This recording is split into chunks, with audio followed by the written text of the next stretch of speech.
আসসালামু আলাইকুম। কেমন আছেন সবাই? আশা করি সবাই ভালো আছেন। আমিও ভালো আছি।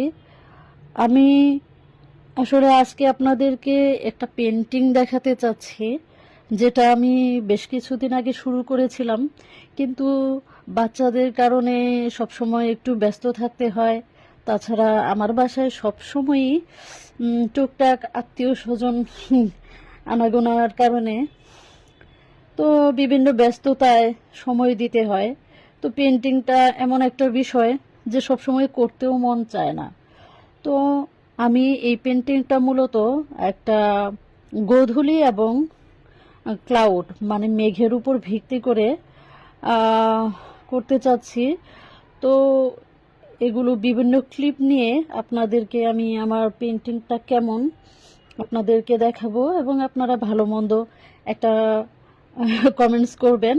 এই ফাঁকে আমি দেখিয়ে ফেলি আমাদের শীতকালের শপিং ব্লগ। আমার মেয়েকে এবার স্কুলে দিলাম, তাই তার জুতো কিনতে আসছি। এই শোরুমে অনেক সুন্দর সুন্দর ক্যাটসের কালেকশন আছে। আমি আমার জন্য কয়েকটা কালেকশন দেখলাম, মোটামুটি অনেকগুলো পছন্দ হলো। শীতের দিনে আরামের জন্য এর চেয়ে বেস্ট কিছু আর হয় না। তো এরপরে এরপরে বাচ্চারা চয়েস করলো তাদের জন্য মাথার হেড। দুজনকে দুটো কিনে দিলাম, এখন তাই সাথে সাথে পরে নিয়েছে। যে খেলনাটা আমার মেয়ে হাতে নিয়ে আছে, এটা কম করে হলেও 4-5 বার কেনা হয়েছে। যতই কেনা হোক লাভ নাই, এরা আবার যখন দেখে আবার সেটা কেনার জন্য আবদার করে। তো এই ফাঁকে আমার মেয়ে জীবনে প্রথমবার নিজের নেল পলিশ কিনলো নিজের চয়েসে। এরপরে আমরা টুকিটাকি খেয়ে নিলাম, কারণ ঘুরতে ঘুরতে অনেক ক্ষুধা লেগে গিয়েছিল।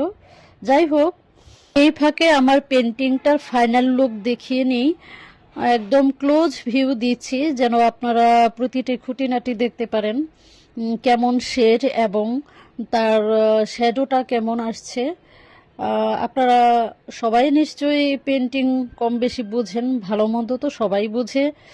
তো কেমন হয়েছে পেন্টিংটা দেখে আমাকে ভালো মন্দ কমেন্টস করবেন, আমি খুব খুশি হব। আমার বেবির জন্য এই দুটো সোয়েটার কিনেছি এবং সেই সাথে জিন্সের প্যান্ট, এবং ছেলের জন্য অনেক সোয়েটার বাসায় আছে, তারপরে খুব আরামদায়ক বা গরম লাগবে এমন একটা জ্যাকেট কিনেছি। টুকটাক কিছু কসমেটিক্স কিনেছি, লোশন, বডি লোশন, বাচ্চাদের জন্যও কিনেছি, জুতো।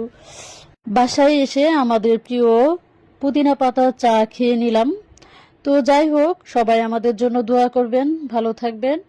এই হচ্ছে আমার পেন্টিং এর একদম বাঁধানো এবং ফাইনাল লুক। খুদা হাফেজ।